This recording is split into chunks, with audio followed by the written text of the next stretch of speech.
the Dweller of the Dark. We are a channel honoring the yellowed and blackened bones of many prominent authors. We will be digging up several obscure, strange, and forgotten authors who influenced many of the great horror, science fiction, and fantasy writers today. Comment below if you like.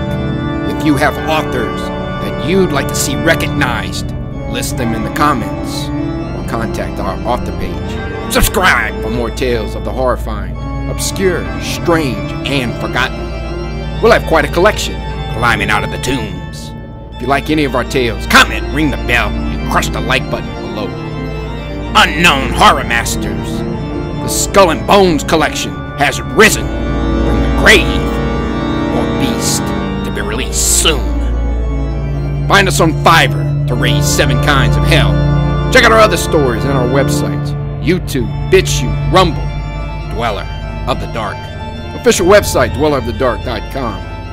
Kindle Vella, new serialized novels and novelette. Weekly new episodes. Check out links below for Where the Wolf Dwells. The Curious Death of Dionysus Shall Not. Our books and ebooks are on Kindle Amazon. Follow, support us on Twitter, Instagram, Patreon, Bandcamp. Dweller of the Dark. Children of Horror. Legion of Ghouls. Tonight, we let the blood fly with Bram Stoker's Dracula's Guest. Enjoy. Dracula's Guest by Bram Stoker. First published in 1914. When we started for our drive, the sun was shining brightly on Munich, and the air was full of the joyousness of early summer. Just as we were about to depart, Herr Delbruck, the maitre d'hotel of the Quatre Saisons, where I was staying, came down bareheaded to the carriage, and, after wishing me a pleasant drive, said to the coachman, still holding his hand on the handle of the carriage door, "Remember, you are back by nightfall. The sky looks bright, but there is a shiver in the north wind that says there may be a sudden storm. But I am sure you will not be late." Here he smiled and added, "For you know what night it is." Johann answered with an emphatic, "Ja, mein Herr," and, touching his hat, drove off quickly. When we had cleared the town, I said, after signaling to him to stop, "Tell me, Johann, what is tonight?" He crossed himself as he answered laconically, "Walpurgisnacht." Then he took out his watch, a great old-fashioned German silver thing as big as a turnip, and looked at it with his eyebrows gathered together and a little impatient shrug of his shoulders. I realized that this was his way of respectfully protesting against the unnecessary delay, and sank back in the carriage, merely motioning him to proceed. He started off rapidly, as if to make up for lost time. Every now and then, the horses seemed to throw up their heads and sniffed the air suspiciously. On such occasions, I often looked round in alarm. The road was pretty bleak, for we were traversing a sort of high, wind-swept plateau. As we drove, I saw a road that looked but little used, and which seemed to dip through a little winding valley. It looked so inviting that, even at the risk of offending him, I called Johann to stop, and when he had pulled up, I told him I would like to drive down that road. He made all sorts of excuses, and frequently crossed himself as he spoke. This somewhat piqued my curiosity, so I asked him various questions. He answered fencingly, and repeatedly looked at his watch in protest. Finally, I said, "Well, Johann, I want to go down this road. I shall not ask you to come unless you like. But tell me why you do not like to go. That is all I ask." For answer, he seemed to throw himself off the box. So quickly did he reach the ground. Then he stretched out his hands appealingly to me and implored me not to go. There was just enough of English mixed with the German for me to understand the drift of his talk. He seemed always just about to tell me something, the very idea of which evidently frightened him. But each time he pulled himself up, saying as he crossed himself, "Walpurgisnacht." I tried to argue with him, but it was difficult to argue with a man when I did not know his language. The advantage certainly rested with him, for although he began to speak in English of a very crude and broken kind, he always got excited and broke into his native tongue. And every time he did so, he looked at his watch. Then the horses became restless and sniffed the air. At this he grew very pale, and looking around in a frightened way, he suddenly jumped forward, took them by the bridles, and led them on some 20 feet. I followed and asked why he had done this. For answer, he crossed himself, pointed to the spot we had left, and drew his carriage in the direction of the other road, indicating our cross, and said, first in German, then in English, "Buried him were killed themselves."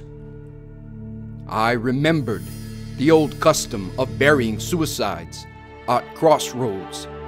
"Ah, I see, a suicide. How interesting."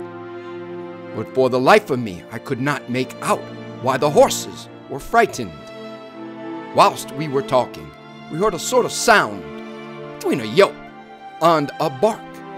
It was far away, but the horses got very restless, and it took Johann all his time to quiet them.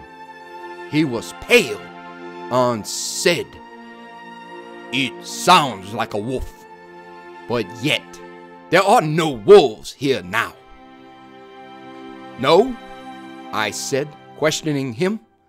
"Isn't it long since the wolves were so near the city?"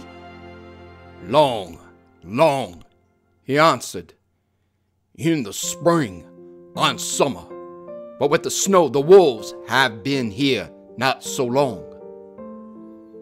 Whilst he was petting the horses and trying to quiet them, dark clouds drifted rapidly across the sky. The sunshine passed away, and a breath of cold wind seemed to drift past us. It was only a breath, however, and more in the nature of a warning than a fact, for the sun came out brightly again. Johann looked under his lifted hand at the horizon and said, "The storm of snow, it comes before a long time." Then he looked at his watch again, and straightway holding his reins firmly, for the horses were still pawing the ground restlessly and shaking their heads, he climbed to his box as though the time had come for proceeding on our journey. I felt a little obstinate and did not at once get into the carriage. "Tell me," I said, "about this place where the road leads," and I pointed down. Again he crossed himself and mumbled a prayer before he answered, "It is unholy." "What is unholy?" I inquired. "The village." "Then there is a village?" No one lives there hundreds of years." My curiosity was piqued. "But you said there was a village." "There was." "Where is it now?"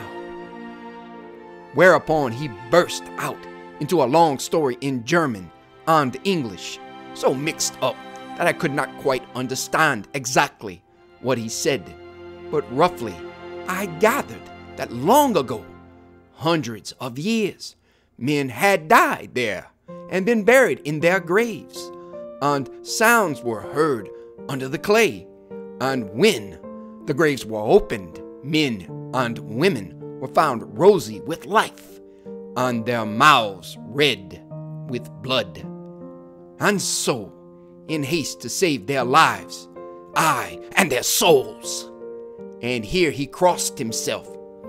Those who were left fled away to other places, where the living lived, and the dead were dead, and not something.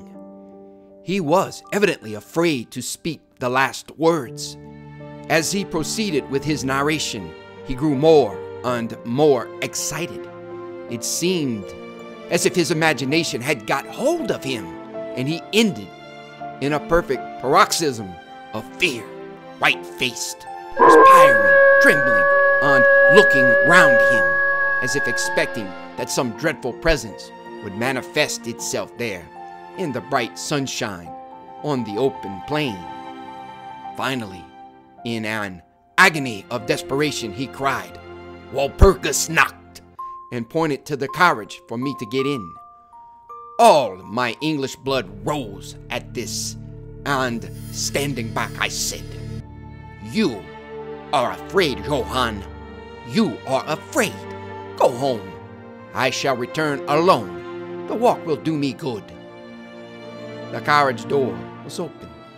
I took from the seat my oak walking stick, which I always carry on my holiday excursions, and closed the door, pointing back to Munich, and said, "Go home, Johann. Walpurgis knock doesn't concern Englishmen." The horses were now more restive than ever, and Johann was trying to hold them in, while excitedly imploring me not to do anything so foolish. I pitied the poor fellow. He was so deeply in earnest. But all the same, I could not help laughing. Ha ha! His English was quite gone now. In his anxiety, he had forgotten that his only means of making me understand was to talk my language. So he jabbered away in his native German. It began to be a little tedious. After giving the direction, "Home," I turned to go down the crossroad into the valley.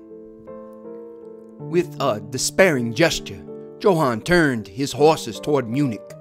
I leaned on my stick and looked after him. He went slowly along the road for a while. Then there came over the crest of the hill a man tall and thin. I could see so much in the distance. When he drew near the horses, they began to jump and kick about, then to scream with terror. Johann could not hold them in. They bolted down the road, running away madly. I watched them out of sight, then looked for the stranger, but I found that he too was gone. With a light heart, I turned down the side road, through the deepening valley to which Johann had objected. There was not the slightest reason that I could see for his objection, and I dare say I tramped for a couple of hours without thinking of time or distance, and certainly without seeing a person or a house. So far as the place was concerned, it was desolation itself. But I did not notice this particularly till, on turning a bend in the road, I came upon a scattered fringe of wood. Then I recognized that I had been impressed unconsciously by the desolation of the region through which I had passed. I sat down to rest myself and began to look around. It struck me that it was considerably colder than it had been at the commencement of my walk. A sort of sighing sound seemed to be around me, with now and then, high overhead, a sort of muffled roar. Looking upwards, I noticed that great thick clouds were drifting rapidly across the sky from north to south at a great height. There were signs of coming storm in some lofty stratum of the air. I was a little chilly, and thinking that it was the sitting still after the exercise of walking, I resumed my journey. The ground I passed over was now much more picturesque. There were no striking objects that the eye might single out, but in all there was a charm of beauty. I took little heed of time, and it was only when the deepening twilight forced itself upon me that I began to think of how I should find my way home. The brightness of the day had gone. The air was cold, and the drifting of clouds high overhead was more marked. They were accompanied by a sort of faraway rushing sound, through which seemed to come at intervals that mysterious cry which the driver had said came from a wolf. For a while I hesitated. I had said I would see the deserted village, so on I went, and presently came on a wide stretch of open country, shut in by hills all around. Their sides were covered with trees which spread down to the plain, dotting in clumps the gentler slopes and hollows which showed here and there. I followed with my eye the winding of the road, and saw that it curved close to one of the densest of these clumps and was lost behind it. As I looked, there came a cold shiver in the air, and the snow began to fall. I thought of the miles and miles of bleak country I had passed, and then hurried on to seek the shelter of the wood in front. Darker and darker grew the sky, and faster and heavier fell the snow, till the earth before and around me was a glistening white carpet, the further edge of which was lost in misty vagueness. The road was here but crude, and when on the level its boundaries were not so marked as when it passed through the cuttings. And in a little while I found that I must have strayed from it, for I missed underfoot the hard surface, and my feet sunk deeper in the grass and moss. Then the wind grew stronger and blew with ever-increasing force, till I was fain to run before it. The air became icy cold, and in spite of my exercise, I began to suffer. The snow was now falling so thickly and whirling around me in such rapid eddies that I could hardly keep my eyes open. Every now and then, the heavens were torn asunder by vivid lightning, and in the flashes I could see ahead of me a great mass of trees, chiefly yew and cypress, all heavily coated with snow. I was soon amongst the shelter of the trees, and there, in comparative silence, I could hear the rush of the wind high overhead. Presently, the blackness of the storm had become merged in the darkness of the night. By and by, the storm seemed to be passing away. It now only came in fierce puffs or blasts. At such moments, the weird sound of the wolf appeared to be echoed by many similar sounds around me. Now and again, through the black mass of drifting cloud, came a straggling ray of moonlight, which lit up the expanse and showed me that I was at the edge of a dense mass of cypress and yew trees. As the snow had ceased to fall, I walked out from the shelter and began to investigate more closely. It appeared to me that amongst so many old foundations as I had passed, there might be still standing a house in which, though in ruins, I could find some sort of shelter for a while. As I skirted the edge of the copse, I found that a low wall encircled it, and following this, I presently found an opening. Here, the cypresses formed an alley leading up to a square mass of some kind of building. Just as I caught sight of this, however, the drifting clouds obscured the moon, and I passed up the path in darkness. The wind must have grown colder, for I felt myself shiver as I walked. But there was hope of shelter, and I groped my way blindly on. I stopped, for there was a sudden stillness. The storm had passed, and, perhaps in sympathy with nature's silence, my heart seemed to cease to beat. But this was only momentarily, for suddenly the moonlight broke through the clouds, showing me that I was in a graveyard, and that the square object before me was a great massive tomb of marble, as white as the snow that lay on and all around it. With the moonlight, there came a fierce sigh of the storm, which appeared to resume its course with a long, low howl, as of many dogs or wolves. I was awed and shocked, and felt the cold perceptibly grow upon me till it seemed to grip me by the heart. Then, while the flood of moonlight still fell on the marble tomb, the storm gave further evidence of renewing, as though it was returning on its track. Impelled by some sort of fascination, I approached the sepulchre to see what it was, and why such a thing stood alone in such a place. I walked around it and read over the Doric door in German, Countess Dollagin of Graz, in Styria, sought and found death, 1801. On the top of the tomb, seemingly driven through the solid marble, for the structure was composed of a few vast blocks of stone, was a great iron spike or stake. On going to the back, I saw, graven in great Russian letters, "The dead travel fast."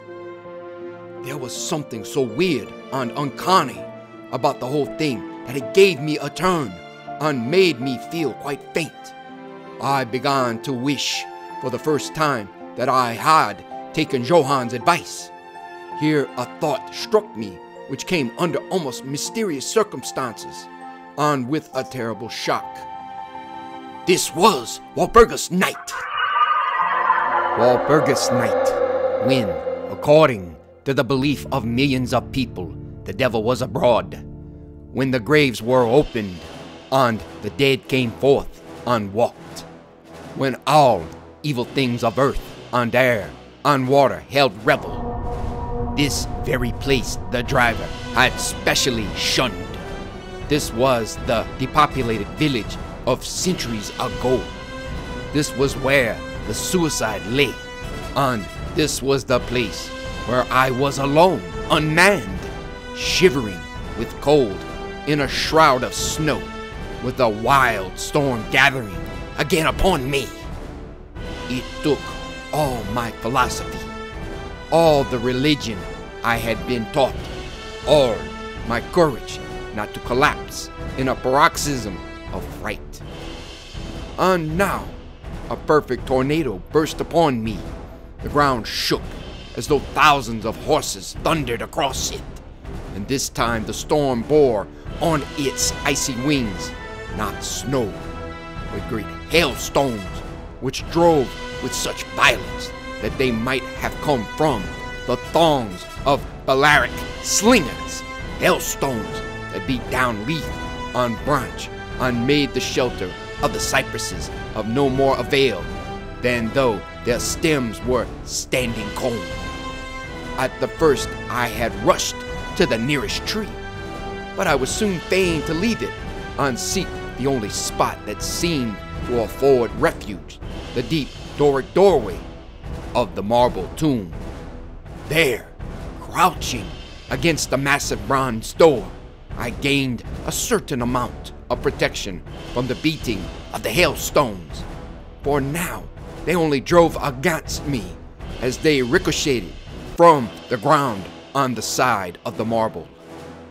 As I leaned against the door, it moved slightly and opened inwards.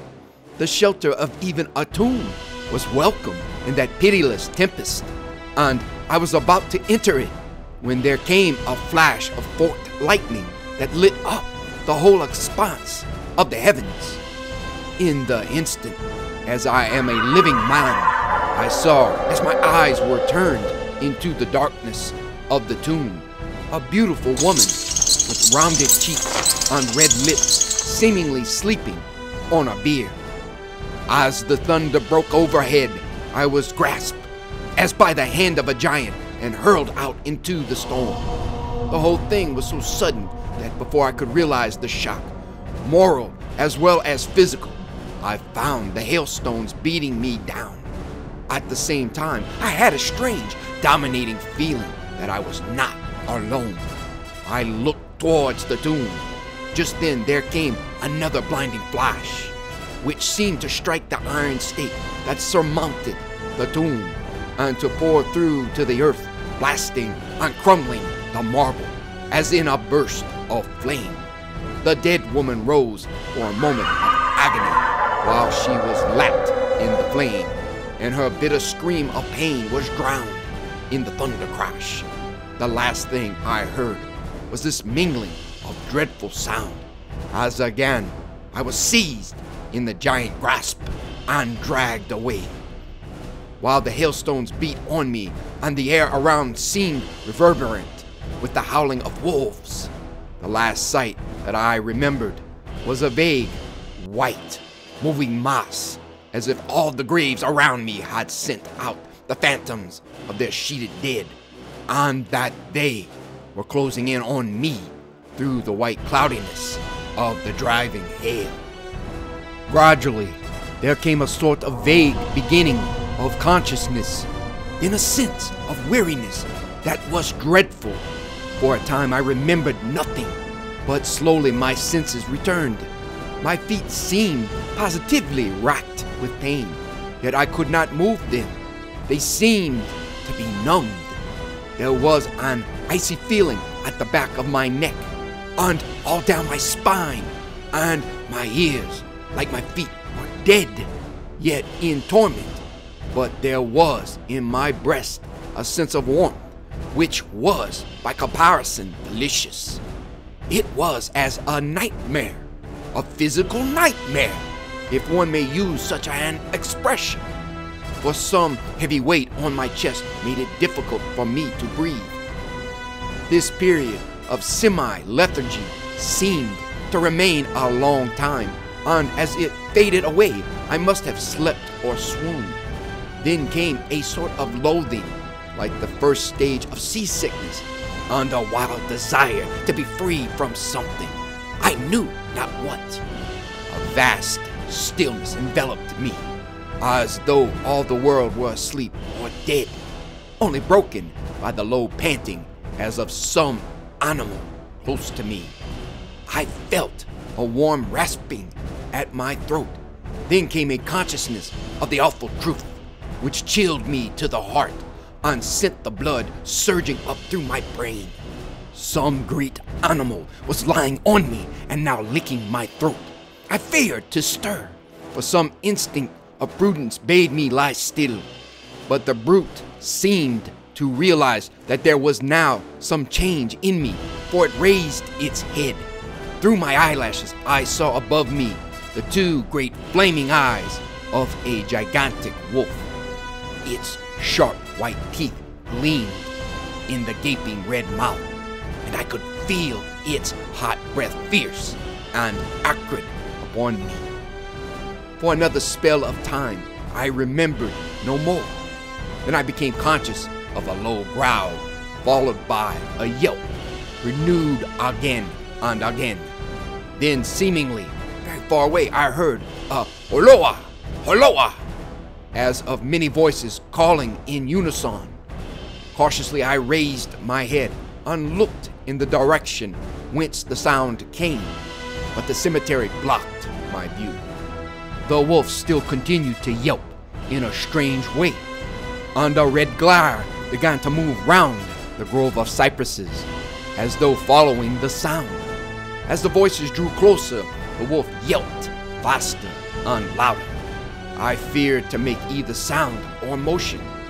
Nearer came the red glow over the white pall, which stretched into the darkness around me. Then all at once, from beyond the trees, there came at a trot a troop of horsemen bearing torches. The wolf rose from my breast and made for the cemetery. I saw one of the horsemen, soldiers by their caps and their long military cloaks, raise his carbine and take aim. A companion knocked up his arm, and I heard the ball whiz over my head. He had evidently taken my body for that of the wolf. Another sighted the animal as it slunk away, and a shot followed.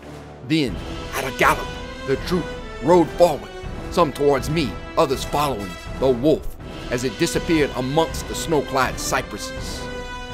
As they drew nearer, I tried to move, but was powerless, although I could see and hear all that went on around me. 2 or 3 of the soldiers jumped from their horses and knelt beside me. One of them raised my head and placed his hand over my heart. "Good news, comrades," he cried. "His heart still beats." Then some brandy was poured down my throat. It put vigor into me, and I was able to open my eyes fully and look around. Lights and shadows were moving among the trees, and I heard men call to one another. They drew together, uttering frightened exclamations, and the lights flashed as the others came pouring out of the cemetery, pell-mell like men possessed. When the further ones came close to us, those who were around me asked them eagerly, "Well, have you found him?" The reply rang out hurriedly, No, no. Come away quick, quick. This is no place to stay, and on this of all nights. "What was it?" was the question asked in all manner of keys. The answer came variously and all indefinitely, as though the men were moved by some common impulse to speak, yet were restrained by some common fear from giving their thoughts. It, indeed," gibbered one, whose wits had plainly given out for the moment. "A wolf, and yet not a wolf," another put in shudderingly. "No use trying for him without the sacred bullet," a third remarked in a more ordinary manner. "Serve us right for coming out on this night. Truly, we have earned our 1,000 marks," were the ejaculations of a fourth. "There was blood on the broken marble," another said after a pause. "The lightning never brought that there. And for him, is he safe? Look at his throat. See, comrades, the wolf has been lying on him and keeping his blood warm." The officer looked at my throat and replied, "He is all right. The skin is not pierced. What does it all mean? We should never have found him but for the yelping of the wolf." "What became of it?" asked the man who was holding up my head, and who seemed the least panic-stricken of the party, for his hands were steady and without tremor. On his sleeve was the chevron of a petty officer. "It went to its home," answered the man, whose long face was pallid, and who actually shook with terror as he glanced around him fearfully. "There are graves enough there in which it may lie. Come, comrades, come quickly. Let us leave this cursed spot." The officer raised me to a sitting posture as he uttered a word of command. Then several men placed me upon a horse. He sprang to the saddle behind me, took me in his arms, gave the word to advance. and turning our faces away from the cypresses, we rode away in swift military order. As yet, my tongue refused its office, and I was perforce silent. I must have fallen asleep, for the next thing I remembered was finding myself standing up, supported by a soldier on each side of me. It was almost broad daylight, and to the north, a red streak of sunlight was reflected like a path of blood over the waste of snow. The officer was telling the men to say nothing of what they had seen, except that they found an English stranger guarded by a large dog. Dog? That was no dog, cut in the man who had exhibited such fear. I think I know a wolf when I see one. The young officer answered calmly. I said a dog. Dog, reiterated the other, ironically.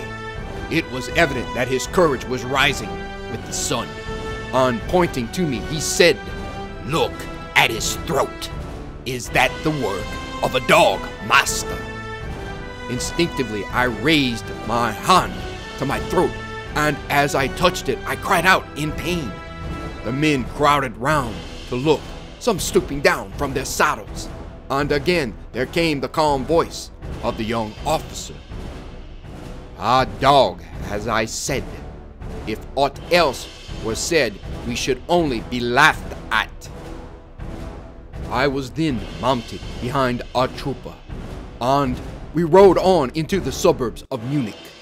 Here we came across a stray carriage into which I was lifted, and it was driven off to the Quatre Sassoons, the young officer accompanying me, whilst the trooper followed with his horse, and the others rode off to their barracks. When we arrived, Herr Delbruck rushed so quickly down the steps to meet me that it was apparent he had been watching within. Taking me by both hands, he solicitously led me in. The officer saluted me and was turning to withdraw when I recognized his purpose and insisted that he should come to my rooms. Over a glass of wine, I warmly thanked him and his brave comrades for saving me. He replied simply that he was more than glad, and that Herr Delbruck had at the first taken steps to make all the searching party pleased. At which ambiguous utterance, the maitre d'hotel smiled while the officer pleaded duty and withdrew.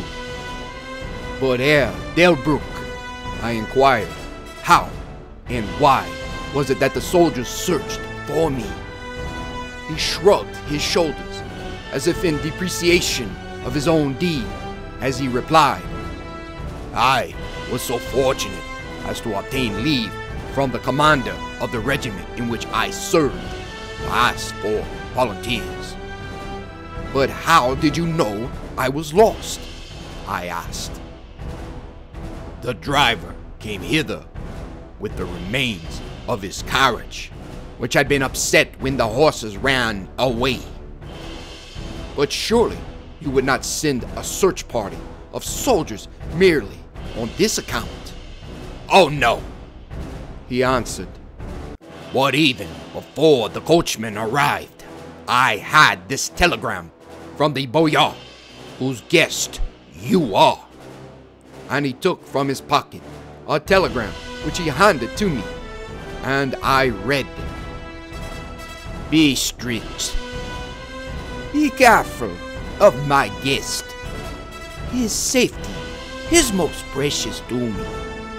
Should aught happen to him, or if he be missed, spare nothing to find him and ensure his safety. He is English and therefore adventurous. There are often dangers from snow and wolves and night. Lose not a moment if you suspect harm to him. I answer your zeal with my fortune. Dracula. As I held the telegram in my hand, the room seemed to whirl around me, and If the attentive maitre d'hotel had not caught me, I think I should have fallen. There was something so strange in all this, something so weird and impossible to imagine, that there grew on me a sense of my being in some way the sport of opposite forces, the mere vague idea of which seemed, in a way, to paralyze me. I was certainly under some form of mysterious protection. From a distant country had come, in the very nick of time, a message that took me out of the danger of the snow sleep and the jaws of the wolf.